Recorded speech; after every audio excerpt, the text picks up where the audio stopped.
Саш, привет. Значит, вот сейчас будет третий этап очистки печатающей головки, то есть с характерным чихом.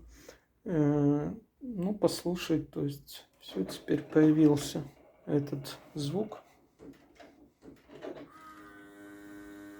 То есть характерное чихание такое.